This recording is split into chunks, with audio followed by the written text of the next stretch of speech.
Hi, Barry.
Good evening, everybody. Good evening. Hello. Howdy.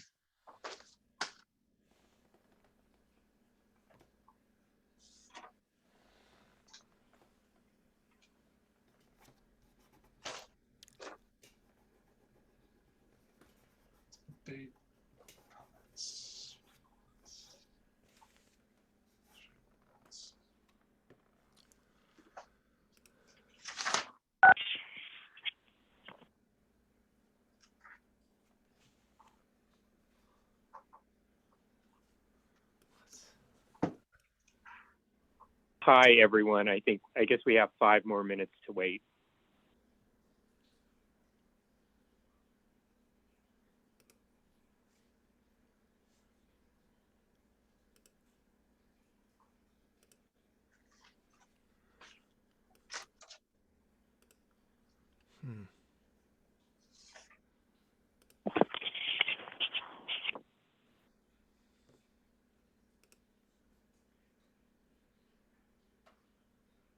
One, two.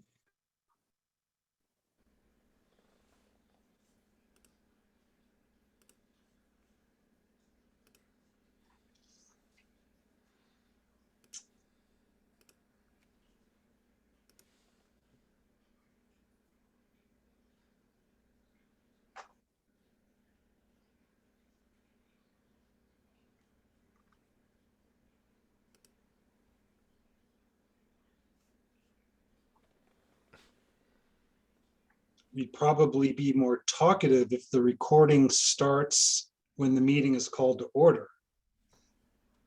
Yeah, I guess Randy started it Test. because I didn't.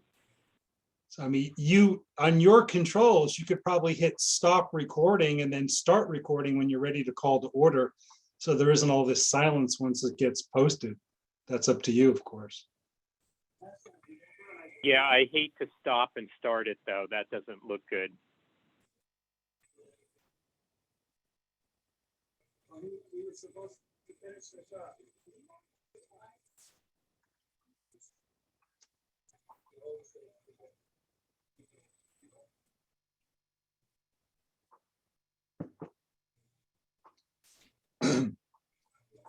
But we have a quorum, so we can start right at 6. We don't have to wait beyond that.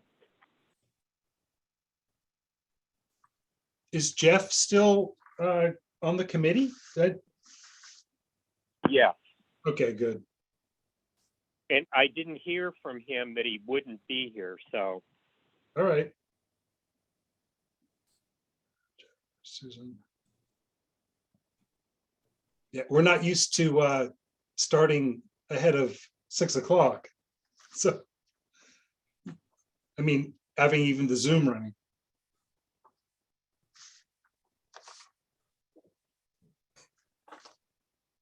well, last month we did start right at 6.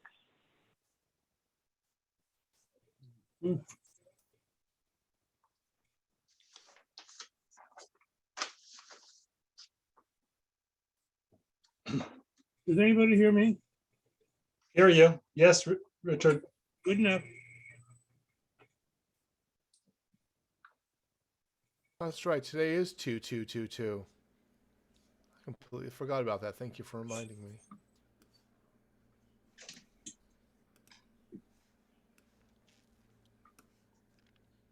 We got to wait 11 years, 1 month, and 1 day to 3/3/33.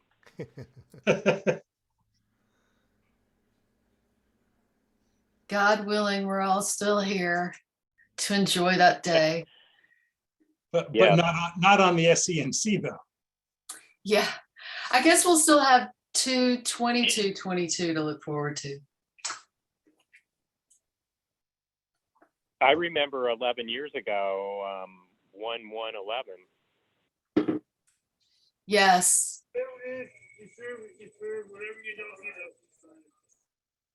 Something just now. And actually, in this month, on the 22nd, it'll be 2/22/22. Yeah, that's what I was trying to say earlier. I don't know what I said. 2/22/22. And then That's pretty tonight cool. at 10:22, it'll be 2/22/22/22/22. We're having a fine time wasting time here. I like this.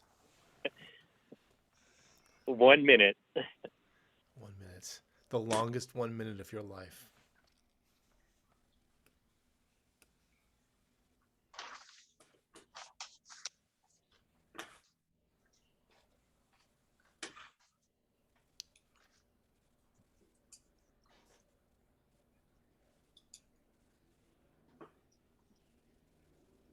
Okay, it is 6 p.m. and I'll call to order the meeting of the Government Affairs Committee, first Wednesday of the month, February 2nd at 6 p.m.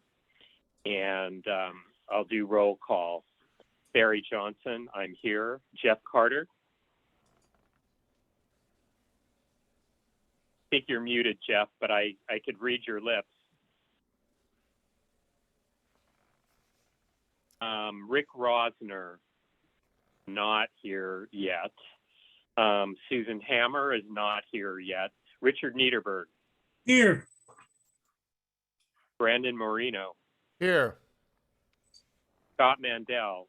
Present. And Julie Glaze Houlihan. I'm here. All right, thank you.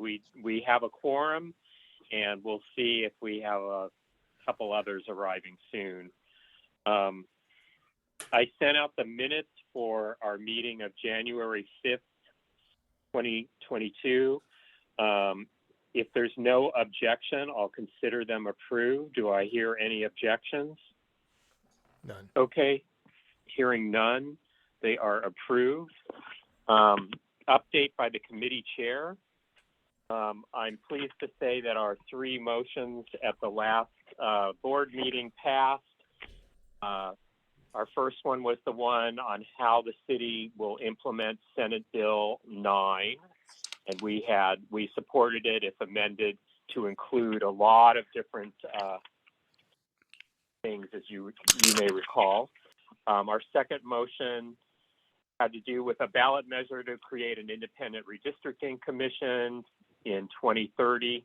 That passed. And our last one was for getting the planning department to have more effective requirements for on-site posting and mailed notices by them. So that's pretty much all I have as an update. And I know our corresponding secretary is getting all those out. I think he may have done it. It was just waiting for signature. So I'll go to number 4. Public comments on non-agenda items within the committee's jurisdiction. Do we have any public comments? I see. Are there any public, any stakeholder members on the phone? I don't believe so. And I see none on the screen. So we have none. So going on to number 5. We will have no responses since we didn't have any public comments. Number 6, discussion and possible motion, community impact statement with respect to Council File 17-0981 for administrative clearance processes for the sale and dispensing of alcoholic beverages for both on-site and off-site consumption. The council file ordinance that the city attorney has written up is quite lengthy. I hope you had a chance to read it. But where I really want to go with this in our motion, I'm going to read it right now because it's specifically, we're opposing this unless this happens. So let me read it. The board of the Studio City Neighborhood Council, SCNC, opposes Council File 17-0981 in parentheses. It's the 1/21/22 revised draft ordinance, close parentheses, unless, in quotes, to-go alcohol beverages cease once the mayor's COVID-19 emergency order ends. This motion is also to be submitted as a community impact statement, CIS, to CF 21-1414. And the reason I'm proposing it this way is because I have nothing against restaurants and the fact that they can have to-go alcoholic beverages currently. During the pandemic, I understand why that was necessary. And even now, restaurants are saying a lot of their clientele is not coming in, since Omicron began. But at some point in time, the mayor's order, which right now is supposed to officially end June 30th of this year, and then there's a buffer year till June 30th of 2023. So if that holds, June 30th of 2023, I just feel like we cannot have to-go beverages still happening. If the restaurants, if things are back to pretty much normal, because it's sooner or later, somebody's going to be drinking in their car after they've just picked that up. So that's kind of where I'm going with this, and I'll open it up for discussion. If anyone, go ahead, Jeff. Can you hear me okay? Yeah. Am I Yeah. coming over? I just have couple of questions. what is the what's the point of this? Is this to create more business, and or is it to just make things faster, and will it increase the number of places, and I assume it will, that are able to sell alcohol? I guess that's three questions. Yeah, I don't think it's going to increase places, but just want to get. I'm going to the city council file. Yeah, I read this whole thing, by the way. Right, but the original motion. Let me just quickly get that because let's see, it's 17-0981.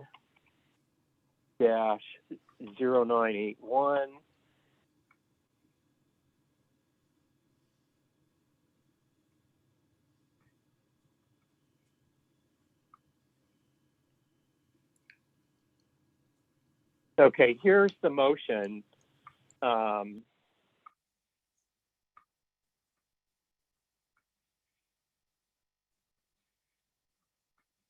Well, I'm not finding the original motion.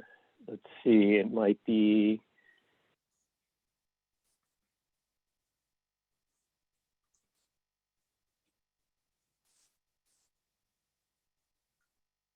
Yeah, I guess you're right, Jeff. It is basically in the document that I sent to you guys, the proposed ordinance from the city council, from the city attorney's office.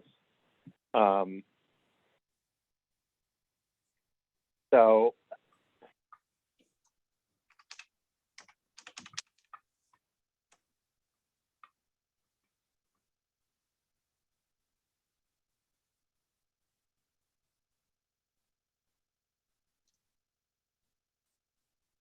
I guess what they're really trying to do is have an administrative clearance process for the sale and dispensing of alcoholic beverages for on-site consumption, subject to a set of standards and enforcement procedures.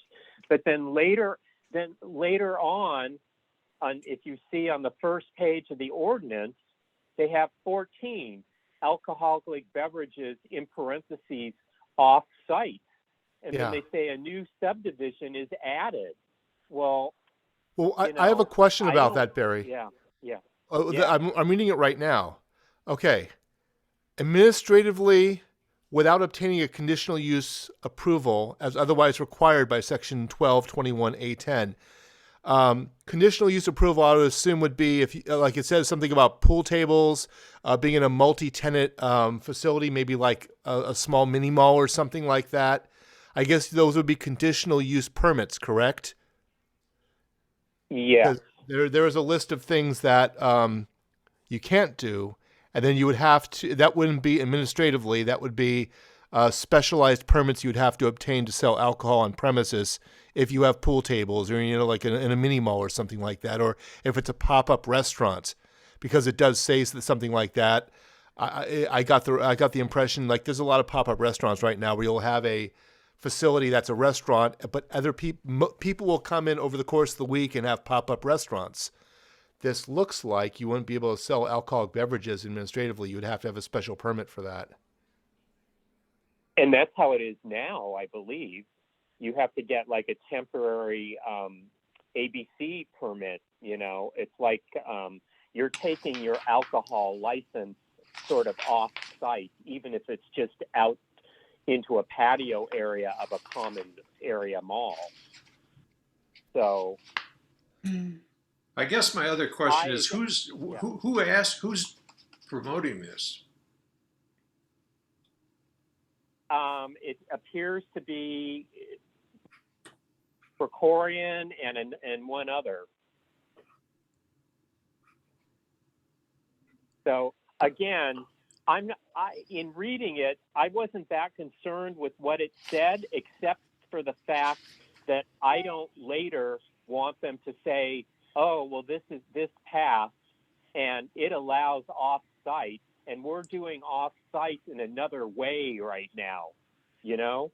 So Yeah. I think chiming in saying, if this in other words, if this includes the off-site that we're doing during the pandemic, no, it has to end after the emergency order ends.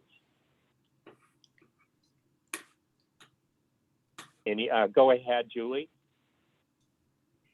Yeah, that makes sense to me, what you're saying about that. The way I read this was that basically if a restaurant meets certain requirements, they can just automatically have their liquor license. They don't have to go through all these different hearings and things, right? And that to me seemed like the point of this legislation. And then I think about halfway down, there was a sensitive area provision where it said if you're in the sensitive area, you can get it for 1 year, upon which time it would be reviewed. Right? So is that See. the purpose of the No, legislation? Go ahead. I agree with what you're saying. And maybe we should have, I mean, on that note, we could oppose the whole thing, just saying because it's taking away the vetting process from the surrounding community. Right. Yeah, I mean, when I read it, I thought, because I've sat in on a few of these meetings where the restaurant has to go jump through these hoops to serve alcohol, when you feel like, oh, they're going to get it anyway. To me, like it seemed actually like it made a lot of sense. And then I read a lot of some of the opposing neighborhood council briefs, and a lot of people did oppose it because it sort of took away the notification process to the neighborhood or people's ability to object to it. So I'm kind of on the fence about it because I feel like on the one hand, it would streamline some things if they met certain, qualifications. But I don't know, it seems like some people are very concerned about it. The to-go portion of it doesn't seem like a big deal, like in terms of what the motion is trying to do, but I understand your concern. So here's how I might rewrite this. Tell me what you all think. I'm going to get rid of the to-go stuff altogether. The Board of the Studio City Neighborhood Council opposes Council File 17-0981 in parentheses 1/21/22 revised drafts ordinance because it takes away the vetting process from the surrounding community, and maybe just say no more than that.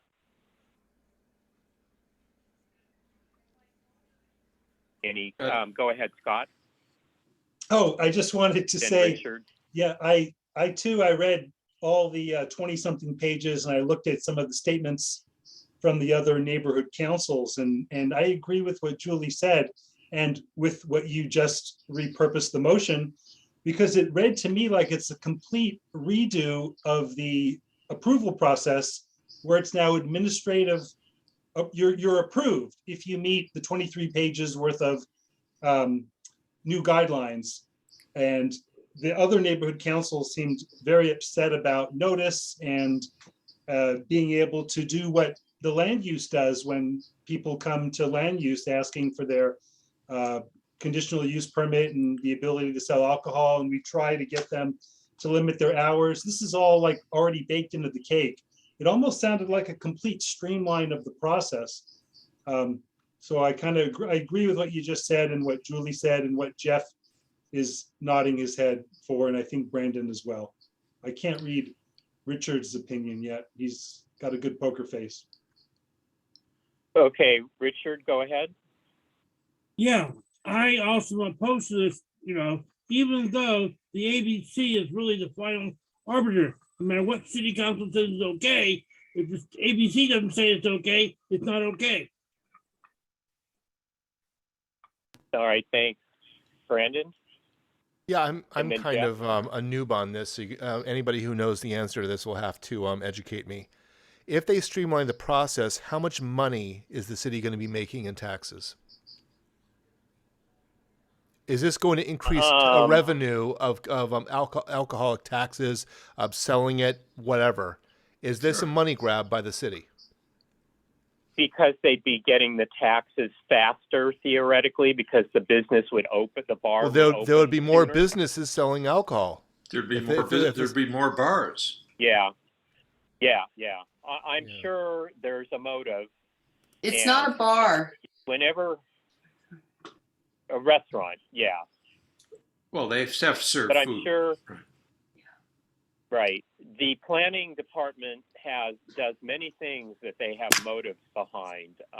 So yes, like the whole TOC tier 1, 2, and 3 thing. There's motive behind that, you know. So yeah. So I think what I read kind of the vetting process is what we're talking about here, and it's taking it away from the surrounding community. Go ahead, Jeff. Just quick question. That's what I meant when I said who's behind this. I didn't mean which city council members. I meant the higher, the higher level. I mean, there must be some business group or someone that is interested in this. I mean, Paul Krikorian, I don't think just woke up one day and decided this would be a great idea. Well, maybe he did. I don't know. No, But, I imagine so. It's politics. Well, is it the city attorney? Because he did do a report.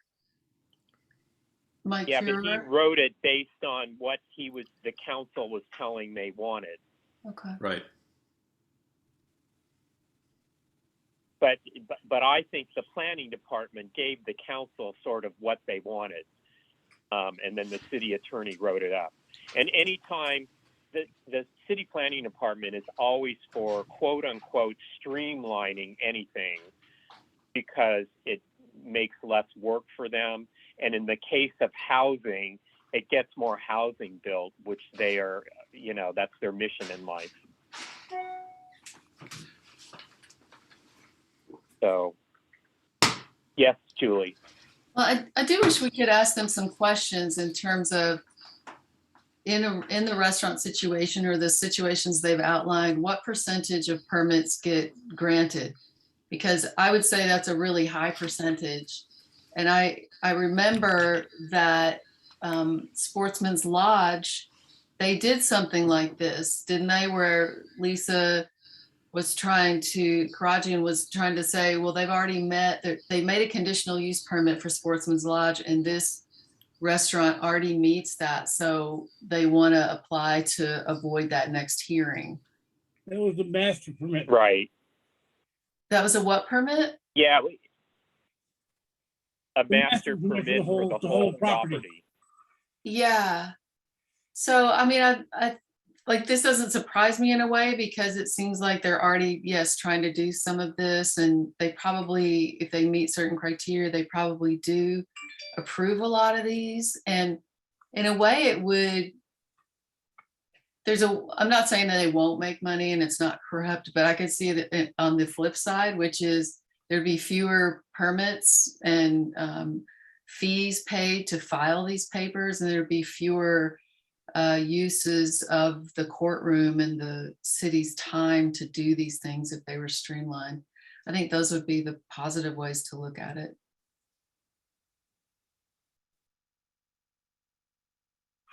Okay, anybody else? Jeff. Oh, you're muted. You're muted, Jeff. Still muted.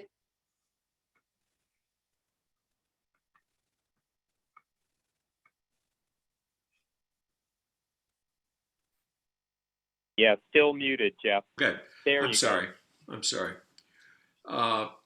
I think you hit it, Barry, when you suggested a rewritten blanket opposition motion based upon the fact that the real flip side is that the people that live down near Ventura Boulevard and other destination points for restaurants in Studio City are going to be cut out of the process completely. And on that basis alone, I would oppose the whole thing, personally. Okay, thank you. And we have a member of the public that joined us. I was just going to see if there is any public comment on number 6. No. I appreciate you guys Thank you, Beth. taking into consideration the neighbors that live closest to these businesses. Okay. I think Well, you do need you a think second, saying- Barry, so I'll second it. I don't think we asked for a second, so Yeah, second. thank you.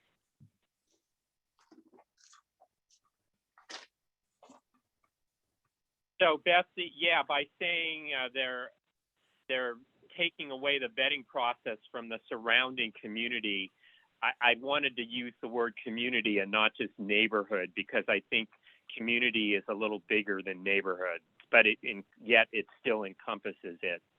Yeah, I agree. And oversight by the community is what's needed to keep things Right. kind of in line.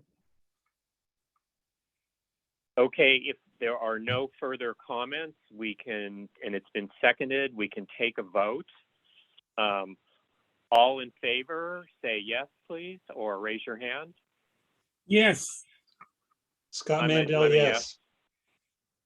Yes. Is this on, And is this Jeff? on, is this on the rewritten motion or the, Yes, yes. oh, it is, Yes. okay. And Can you do just want me to read it one more again? time? Can you read it again? Yeah. Sorry about that. The Board of the Studio City Neighborhood Council, SCNC, opposes Council File 17-0981, in parentheses 12122, revised draft ordinance, close parentheses, because the proposed ordinance takes away the vetting process from the surrounding community. And let me get a second again. you got it. Second, Thanks. So let's go ahead and vote again. All in favor? I'm a yes. Yes. yes. Yes, All- Yes, Unanimous. Thank you very much. All right, moving on to agenda item number 7. Discussion and possible motion, community impact statement with respect to Council File 21-1382 for the Los Angeles minimum wage ordinance and tying it to the local consumer price index. And I'm just going to read a proposed motion, but we're going to have, I wrote it both ways, so we're going to have to decide how we would want to go on this if we do a motion. The Board of the Studio City Neighborhood Council, SCNC, supports or opposes Council File 21-1382 to annually increase the minimum wage in the city of Los Angeles based on the Consumer Price Index for urban wage earners and clerical workers, in parentheses, CPI-W, for the Los Angeles metropolitan area, which is published by the Bureau of Labor Statistics. This motion is also to be submitted as a community impact statement, CIS to CF 21-1382. Any public comments? I do not wish to have the Los Well, I public Angeles, first. oh, I'm sorry. No That's comment. okay. Thank you, Beth. Okay, any committee member comments? Yeah, I would hate to have the members in the shop owners in LA to be at a competitive disadvantage. That's difficult for me. Scott, then Brandon. so if I'm reading this correctly, this is simply cleaning up the language of the ordinance itself due to the fact that Riverside has been now removed. So this isn't really whether you support or oppose the minimum wage ordinance or the living wage ordinance, which are both tied to the local consumer price index for wage earners. This is, as I read this, simply and strictly because Riverside is no longer part of it and the language of the ordinance has to be changed. I would be completely opposed to any minimum wage, living wage ordinance whatsoever. However, this just seems to clarify language of the existing ordinance. Am I reading this incorrectly?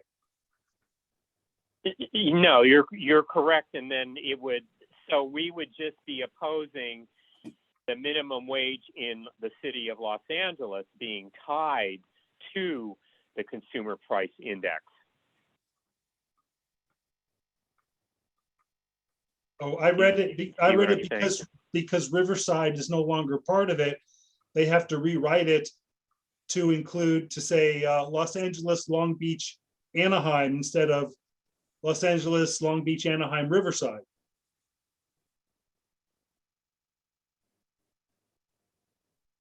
But if we're voting on opposing the minimum wage and also the living wage ordinance, that's the one for the airport area, I would be in favor of opposing the living wage, minimum wage ordinance, as Richard said.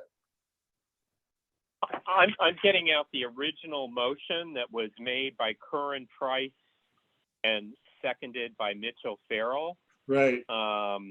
I have that. And it just said at the bottom, it says, I therefore move that the city council request the city attorney's office with the assistance of the Bureau of Contract Administration, prepare and present a draft ordinance to amend section 187.02D and 187.03B of the Los Angeles Municipal Code. The first sentence of section 187.02D shall be amended to read as follows.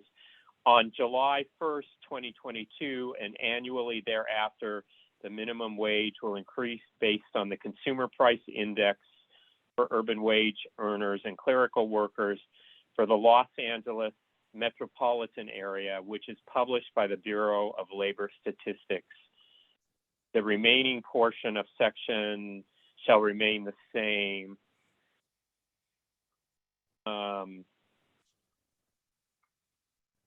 So I'm going back up to the top of this motion. Well, don't forget the transitional employer part, the 1031-1H, definition of a transitional employer, that's being removed and replacing with 1025-11. That was the paragraph right above it. And what does that 1031.1 say? 1031-1 of the Los Angeles Administrative Code for the definition of a transitional employer. I do not know what that means. Yeah, it was repealed by Ordinance 187121. Right. I mean, if the consensus of the committee is to oppose this, and I almost think, people complain about inflation, but the more we tie all these things into things, it's like a vicious circle with the minimum wage. True. Tying it in. So if the consensus is, go ahead, Jeff, and then Brandon. Just a question. What's the legal basis for a city to have a minimum wage? I don't know. I don't either. But moving from that, I think the other thing is I did research on the how much this has changed, and went into the Labor Department rules and all that stuff. In the last year, it's gone up between 6 and 7% for this group of workers, which would mean that their wages would be, if they have the constitutional power to do it, and if it's passed, their wages would go up. Now, who's going to pay for that raise? The owners? No, the customers. And who are the customers? Are they the customers generally in the area where the workers are, or are they spread out? And as someone just said, it is like a big circle. If you raise the wage, they're going to raise prices, And then the people that may be in the neighborhood who, where these workers are going to be the ones paying for it. Or I don't know, but it's, maybe Richard knows, you know, Richard and I are lawyers, but I'm not acting as a lawyer here at all. I just don't know how the city can have a minimum wage to begin with. But it sounds heartless to say that we would vote against this, I suppose, which, you know, I mean, Well, I voting just against don't it know. isn't necessarily opposing minimum wages. It's just opposing having raises to that set in stone by the Consumer Price Index. Right. And what if there are unions involved? That's also the issue. Huh? Let's That's let also the Brandon issue. go. Oh, okay. Yeah, I was just reading about Go transitional ahead. employment. Transitional employment is basically training. Yeah, I'm kind of with Scott on this one because the last paragraph that you read, the only thing that's been removed is in parentheses Los Angeles, Riverside, Orange County. They removed Riverside and Orange County and kept Los Angeles, so it's staying in LA metropolitan area. They said the Los Angeles metropolitan area instead of Los Angeles metropolitan area in parentheses Los Angeles dash Riverside dash Orange County, California. They removed the text in parentheses. It appears that's the only thing they removed. So they're keeping this within Los Angeles. And to address what Richard said, it doesn't appear our neighbors in Riverside and Orange County are part of this. So I don't think it's going to migrate work to that area, but this just sounds like it's cleaning up the language a little bit. So us opposing this motion would really only oppose cleaning up the language, which does nothing to stop the tying it into the Consumer Price Index. I think I agree with that. If you look in the motion, you know, paragraphs 2 and 4, it shows the original language and then the revised language. And it only takes out those words. And it appears that the ordinance is already passed. Yeah, so I guess I will withdraw this motion because, you know, us chiming in opposing it is not opposing what some of us might really like to oppose. So I would agree with that. Yeah, wrong avenue to do that. Not to say we won't be able to chime in sometime in the future when this is in an ordinance, but I think this is not the time. And Is this I thank really you happening, for the though? members that have clarified. Apparently, well, it's going to start this July 1st. Are they tying it to the hasn't CP? been. Are they tying it now to the Consumer Price Index? Yeah, no, not now, but starting July 1st. Yeah. Okay, well then, Right, that's in the first paragraph. that's a huge difference. Yeah. That's more than taking out Riverside. I think that was already part of it. And unfortunately, we can't chime in on this particular motion to stop that from happening July 1st. I mean, this has already been passed? I think so. Yeah, because this motion, like Brandon was saying, it's just cleaning up the original ordinance that took Riverside out in Orange County, I guess. Credit where credit's due. Scott said it first. Thank you. Okay. Oh, Scott, I'm sorry. In that case, I would agree to withdraw the motion from the agenda. Our That agenda. sounds fair. Thank you, and thank you, Scott. Yes, thank you, Scott. All right. Scott. I'm going to move on to agenda item number 8, discussion and possible motion, community impact statement, with respect to Council File 22-0033 for resilient solar-powered streetlights in an effort to combat copper wire theft. And I will say our stakeholder, Beth, and I have been living in a neighborhood that was without lights for several months. And before I read the motion, well, I'll read the motion and then I'll do public comment because I know Beth wants to say something. So the motion that I'm proposing is the Board of the Studio City Neighborhood Council, SCNC, supports Council File 22-0033 to approve $200,000 from the Innovation Fund, IF, for a resilient solar-powered streetlights pilot project to, 1, reduce city costs associated with copper wire theft, 2, address sustainability goals, and 3, increase resiliency of the city's street lighting infrastructure. The proposed pilot project would replace at least 50 of the city's streetlights with solar-powered light fixtures.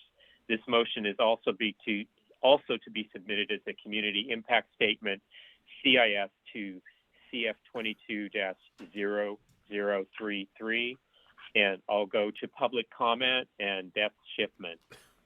Hi, thank you. I just want to express a concern. I'm all for the concept of exploring solar, of course, but I would be wholeheartedly against the idea of the removal of the existing streetlights and the aesthetic that they bring to the various neighborhoods and to the community itself.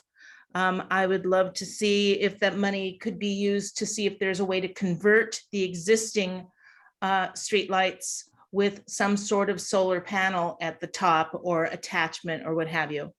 But I would not be in favor of the blanket removal and replacement for solar. I think it would be detrimental to, you know, the charm and the look of our established community. That's it. Thank you. Thank you. We'll go to committee comment now. And I just was going to say on what Beth just said, I actually meant to put that thought into this motion, and somehow I only put what I put. So maybe we'll have an amendment. Go ahead, Richard. Yeah, there are a number of traffic signals and other streetlights that had the photovoltaic cells on them, and I think they're ugly, frankly. Also on the freeway, there's plenty of them, and I think they are very ugly. I wish that they also did not have to remove what you have already, because in many places, Los Angeles has the plastic acorn-topped streetlights, which are actually pretty good. So I wish they could do it without having to, you know, make those look bad. Thank you. Okay, Scott. Wow, what a sad state of affairs for our city that they can't figure out how to electrify our streetlights without the copper being stolen. They were doing concrete reinforcement over the electrical connections. And then when they had to do repairs, it would cost a fortune to break open the concrete. They started with a different type of solar connection. The panels were too low to the ground and people were climbing the poles and stealing the panels. Yeah, In this particular version, you're gonna need one of those cherry pickers that the Department of Water and Power has, or tree trimmers, to get to the top to steal it. So I'm sure the thieves will be stealing those to steal the solar. I agree, they're probably going to be ugly, but this is a pilot program. I would like to see what they look like. This is not going to be citywide for quite some time. I think we're going to get a lot more copper wire stolen. And just lastly, I think this was discussed at a previous meeting, and the great Richard Adams suggested that they electrify with full voltage the copper wiring as a deterrent to theft. And I think that would be a great idea. Thanks. one more thing is if you Can want we to see, put that in the motion? I'm kidding. idea. Go ahead. Try doing a photo system on all those tree of streetlights at the LA County Museum of Art, so you can see what the look will be when it's on top of the acorn ones, the flat ones, and all kinds of other ones. That way you can do a test without uglying the whole city. But you have a nice test bed right there.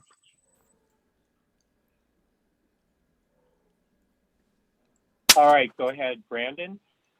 And my question first: the SCNC does not condone violence through electrocution. Just to be clear.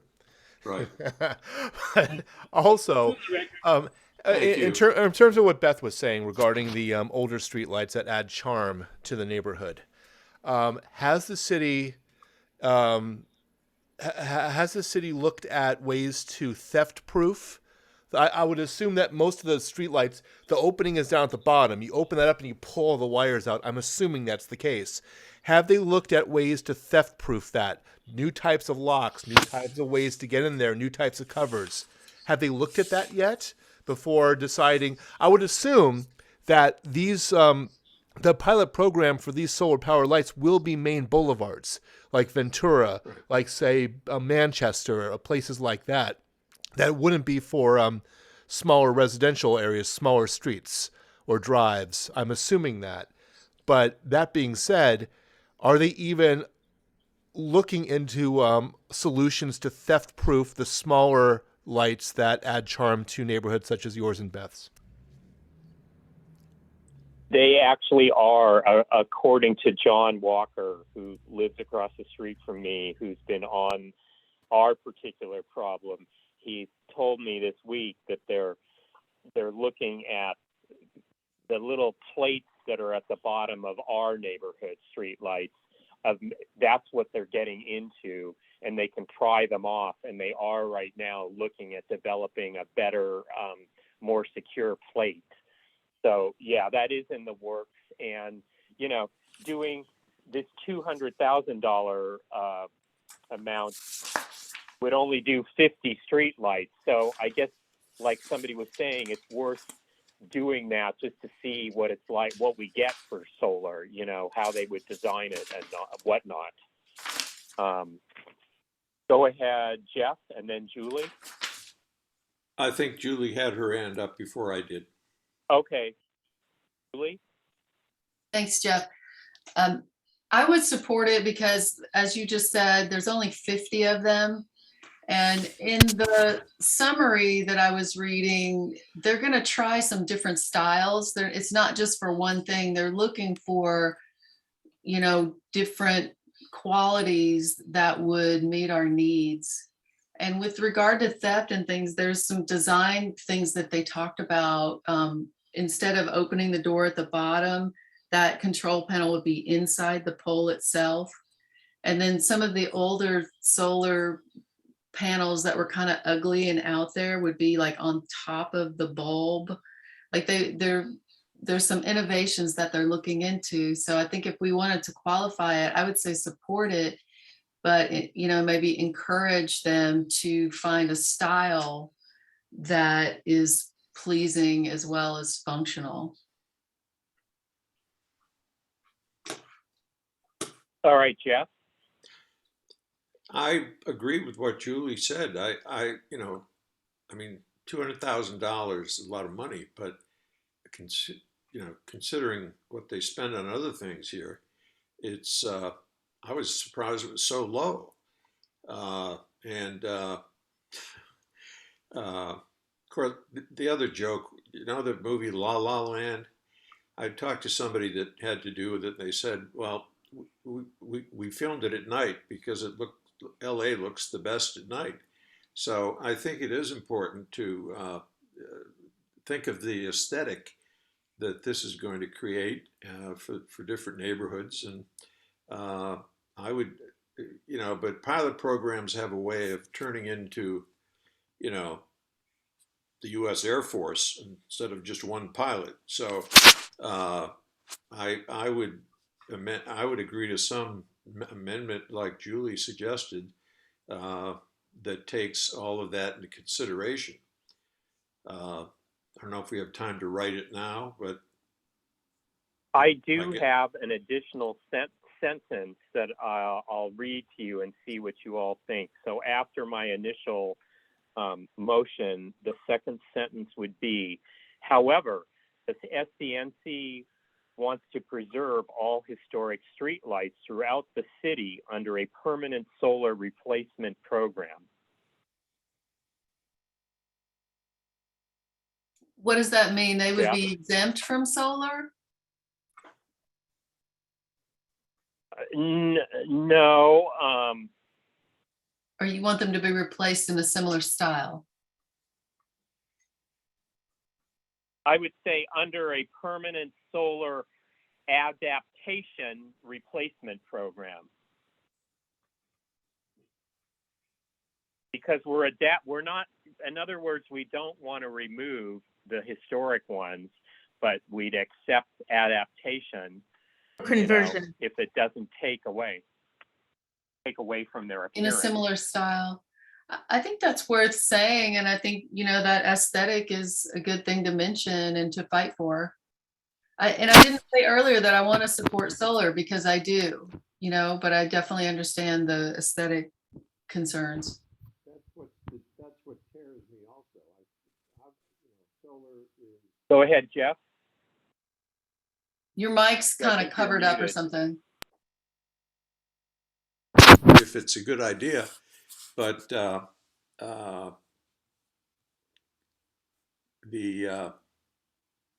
again, the amount of money that they're asking for is not that much, as it stays at that level.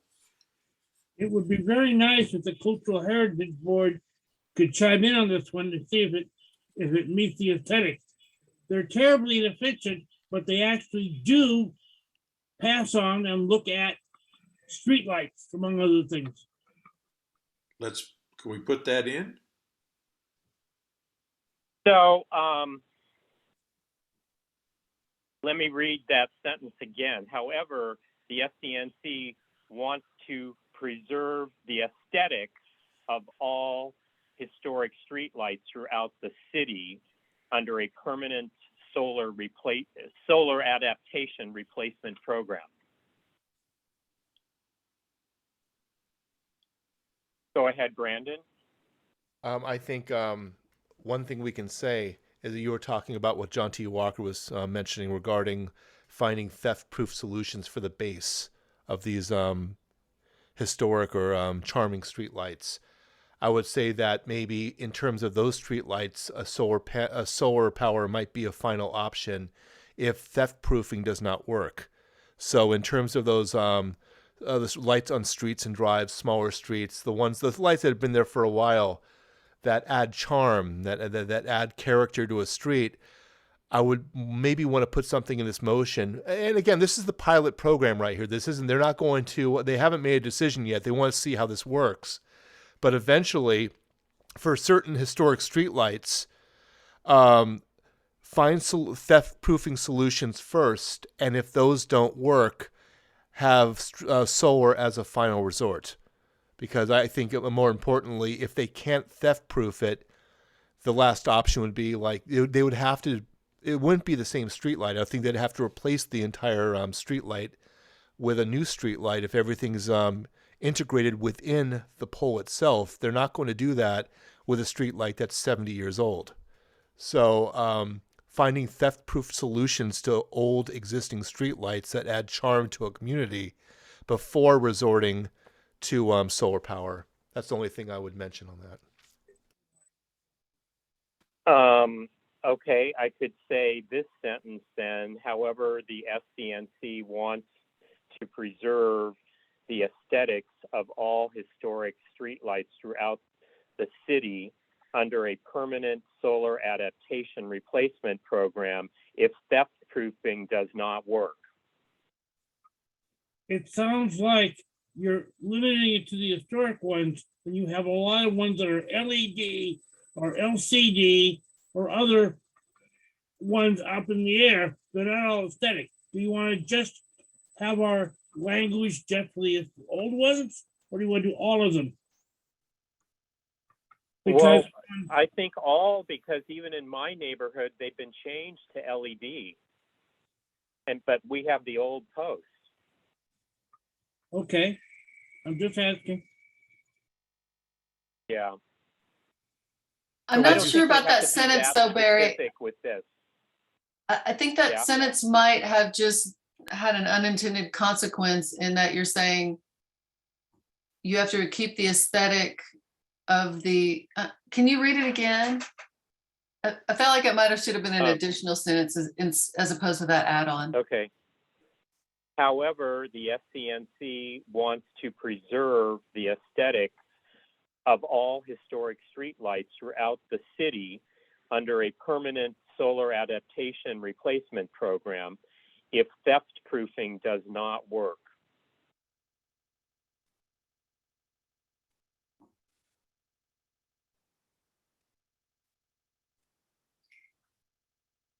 I guess I'm just bumping on the if theft proofing does not work, because I think we want that first part no matter what. Okay. And then if, first priority, and then maybe it's period, first priority for historical lights should be theft proofing prior to conversion. Does that make sense? Okay, so yeah, how about this? However, if theft proofing does not work, the FCNC wants to preserve the aesthetic of all historic streetlights throughout the city under a permanent solar adaptation replacement program, period. That puts it first, like you said. Go ahead.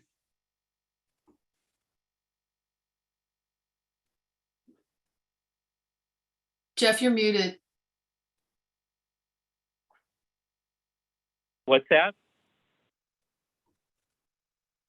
Jeff is trying to talk, but he's muted. I need a producer here. Oh. Scott's hand was up first. Go ahead, Jeff. Go ahead. Is it okay to put in with input or commentary or whatever by the organization that Richard mentioned? Cultural heritage. Yeah, so that we sort of get it in there, or is that not done? I just don't know. I think we may be making this too complex because the people we're supporting on this, we're only supporting a pilot project. Right. Where it goes from there is going to have to be another motion. So I think we're getting too far beyond the scope of what this motion is just as a pilot project. Good point. And that if it is successful, the public will get to chime in again. May I call the question? I like to say something. As Scott what has version? something to say. Yeah. Oh, right.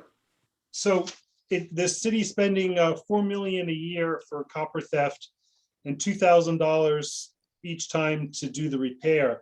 It sounds like what we may be trying to say is, with this solar pilot program, do not stop post haste repairing all the making theft proof all the lights in the city right now for safety and all the reasons, whether they're aesthetic or historic.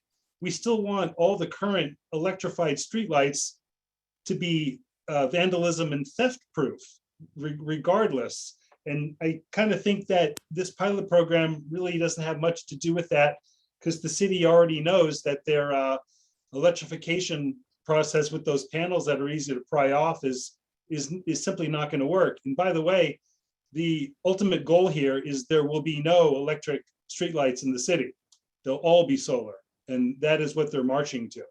So Right. Keep that in mind, because as they talk about going green and sustainability and all those little key words are in here, you can kiss those nice looking electric lights goodbye. Well, that's what I meant by the Yeah. one pilot turning into the Exactly. I agree. 52nd Okay, Airborne. maybe if we just view this pilot program just completely on its own, let's see what they do with 200 grand. And then it all gets revisited and I know nobody wants to trust what the city's gonna do and that they're gonna screw everything up. But like Jeff said, it's 200 grand. They're spending 4 million a year just on copper wire. And the thing is, we can write all this stuff in the second part of the motion, but they're never going to read it. The fact that it's just going to go on the city council agenda that the SCNC supports the motion, and that's all anyone should care about at this point in time, kind of like Scott was saying, because they're only looking at the pilot project right now.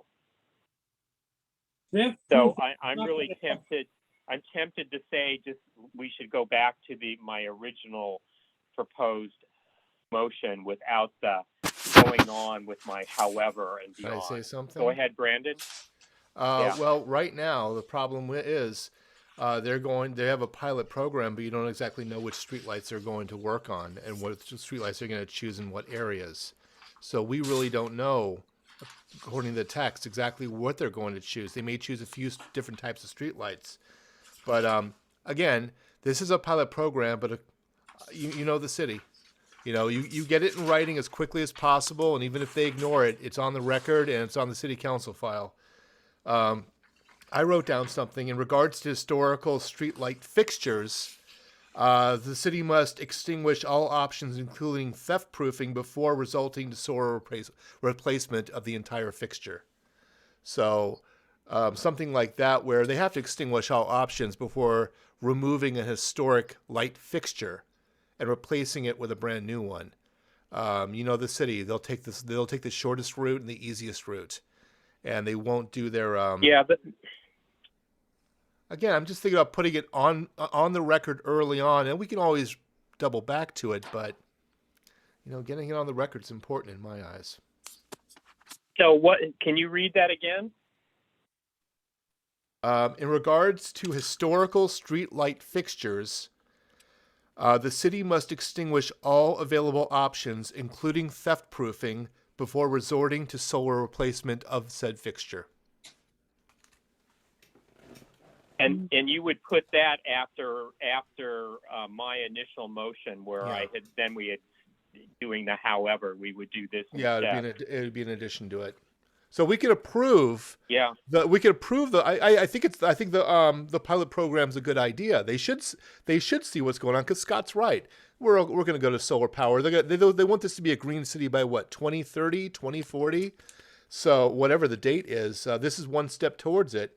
But the city changes things sometimes without telling anybody, and I don't want them destroying any historical streetlight fixtures without extinguishing all available options, including theft proofing, like you said. They might just go ahead and do it, but if this is in writing, Yeah.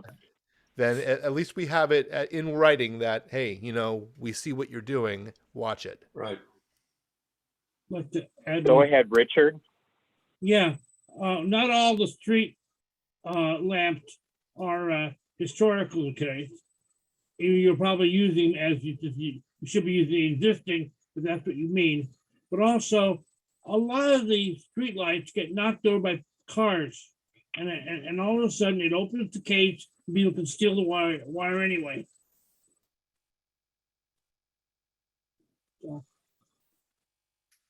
So go ahead, Julie. Brandon, are you saying you're opposed to solarizing any historical streetlight, even if they find a style that seems to match in? Because that's where we were before with talking about trying to match the aesthetic. But I think what you're saying is, unless they've worked to try to theft proof it, they shouldn't change it at all. No, what I'm saying, may I speak, Barry, on this? Yeah. Okay. Well, I always knock the city for adding one little word in an entire motion that changes the entire motion. And here, it's the last sentence, solar replacement, not retrofitting. If they can retrofit it and still maintain the actual concrete structure of the old light fixture, that's great. If they can find a solution to that and maintain the actual physical structure of it, if they can retrofit it by putting the guts inside that, finding a way to fit it and maintain that structure to maintain the charm of the neighborhood, that's great. That's one of the options they must extinguish before replacing the entire thing. So what I'm saying here, in regards to historical streetlight fixtures, not just the light, but the entire fixture, the city must extinguish all available options, including theft proofing, before resorting to solar replacement, where they're replacing the entire thing. They're tearing the whole thing down and putting a whole new thing back up. If they can somehow retrofit it and maintain the shell, I'm good with that. Because Scott's right. Everything's going solar. No question about that. It's probably the best thing to do. But tearing everything apart and putting ugly lamps there that look like just big giant metal straws, that's not going to work for a lot of neighborhoods. You gotta stash the batteries somewhere. You're running them at night. And as I said to John Walker, we can put a man on the moon and we can't have an adaptation for this, you know? Because John was like a total doubting Thomas about being able to do an adaptation. So that's what I said back to him. Yes, Jeff. Can I just make one suggestion of a slight amendment? Instead of saying exhaust, say absolutely, what's the word? And I just had it, extinguish or. He what's was the saying word? extinguish. Exhaust. I think you That's mean the word. exhaust. I meant, yeah. Yeah. Exhaust instead of extinguish. Right. Yeah. I just found the terminology a little bit. I mean, when Brandon explained it in the longer way, I understand it. He's saying you should try to retrofit it in the aesthetic of the current before replacing the entire structure. But when he said the entire fixture, I think of the fixture as the bulb. Right. So we think of it as different ways. So when you explained it a long way, I think I agree with you. But I think we should be open to everything being. This is why I'm not an attorney. Well, Maybe it's say, just language, you know. But I think we should be open to all lights being retrofitted. But when they're talking about 50 lights, I would be surprised. But you know, like you said, you never know. But if they would go after a neighborhood with a bunch of historical fixtures, that seems pricey and probably not on the market. Those probably would have to be specially made. Also, Brandon, how about saying street light fixture? Street light fixture. I think Jeff is the attorney here, so you might want to ask him about language. You're You're muted, muted. Jeff. If you saw the tape from a few meetings earlier this year, you'll see why I keep myself muted. But anyway, yeah, I meant exhaust. That's usually, it's the term is exhaust your remedies. And so I think exhaust, yeah. huh? Exhaust your administrative remedies before you do. Well, anything. whatever. But Doesn't whatever use- remedies you're talking about. But I don't think the bulb is the key. It is the acorn-shaped glass on top, the diffuser. I'm amazed they're not stealing those. Some people are. Oh, okay. Particularly the ones that get knocked down on the street or from the car. They steal the whole top. Okay, how about if Brandon and I read the total motion? I will read the first part. Brandon will read the second when I get to the end of mine. So the board of the Studio City Neighborhood Council, SCNC, supports Council File 22-0033 to approve $200,000 from the Innovation Fund, IF, for a resilient solar-powered streetlights pilot project to, 1, reduce city costs associated with copper wire theft, 2, address sustainability goals, and 3, increase increase resiliency of the city's street lighting infrastructure. The proposed pilot project would replace at least 50 of the city's street lights with solar-powered light fixtures. Now I have to say it. It's my turn now. Yeah, because I don't have it all written Oh. down. I'm going to have you email I it to me, made so a go ahead change and to read it. In regards to historical streetlight structures, Julie, is that better? Structures? Yeah. Okay. In regards to historical streetlight structures, the city must exhaust all available options, including theft proofing, before resorting to solar replacement of that structure. So I replaced extinguish with exhaust, and I replaced fixture with structure. That sounds like it's the entire thing. It's not just a little lamp on the top, but the whole thing. That sound good? I buy it. It does to me. Okay. Go ahead, Jeff, and then Scott. No, I think that's it. You know, we're putting them on notice that we know what that they know, that we know that they know, and all that. And if it comes up again, we'll know about it, right? And we can weigh in again. But we're not. But Yeah. the key is we're not opposing per se solar power. So I think it's a No, good, and it we're puts saying, it in their lap to develop something where we can keep our historic structures, and it makes them have to do think about doing an adaptation as opposed to just tearing them all out and putting in modern solar powered lights, which is my fear. we're making it harder for them Go to ahead. do the right thing. Thanks, Barry. Scott? I just want to say the council file only makes reference to light fixtures, but the second part of the motion is making reference to light structures. So I think I don't see them advocating for any replacement of structures, just the fixture itself. And they're going to do it in the highest theft crime area where the fixtures or the copper wire is being stolen. But are we getting too deep in the weeds by the city talking about light fixtures and our desire to keep the nice looking structure, where they're simply, it sounds to me like they're just going to attach a new bulb assembly there and maybe a panel on the top of the historic structure or the non-historic structure. I don't know what's in your neighborhood, Barry, but a lot of people on next door, they're all getting the copper theft as well. And, maybe the city isn't all that keen on making them theft proof. Maybe the ultimate goal is to say we can't repair these fast enough and we want to go solar now. But my only point, again, not a lawyer either. We're talking about fixtures and structures or just fixtures? Because they're talking about just How about it? fixtures, I think. That's what it says. How about in Brandon's sentence that we say fixture/structure, and then we're covered. I buy it. Let's vote. One more thing. It's gonna take a lot of lithium for all those batteries. We ever do it. Okay. And do we have a second on this final? Can you read? Should we read the whole thing first?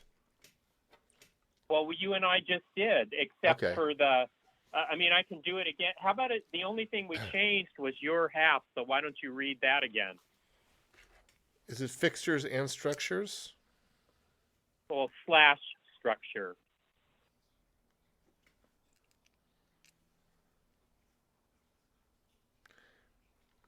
Okay.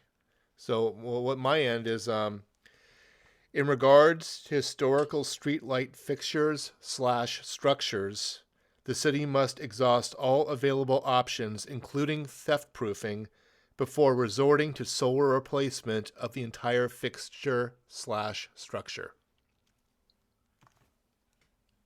Sounds good to me. Do I have a second?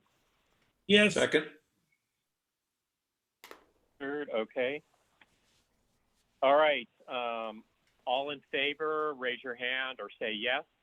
Yes, Scott Yes. Mandel, yes. I'm a yes. Yep. Unanimous. Thank you very much. And Brandon, can you send me that sentence that you just read? Email it to me. Thank you so much. All right, moving on to number 9, comments from committee members on subject matter within the committee's jurisdiction. Anybody have anything they want to bring up? Yeah, yes, Jeff? There's a nasty rumor going around that certain insurance companies in the state of California and other states are withdrawing all coverage, home insurance coverage, everything based on zip codes. This is allegedly due to the fires and all that. Whether it's true, I don't know, but I've heard it from a number of sources. And I just, I'm not saying we should do anything about it, but I just wanted to put it on your radar. In case, and 91604 is one of the zip codes. Yeah, yeah, for the California Fair Plan.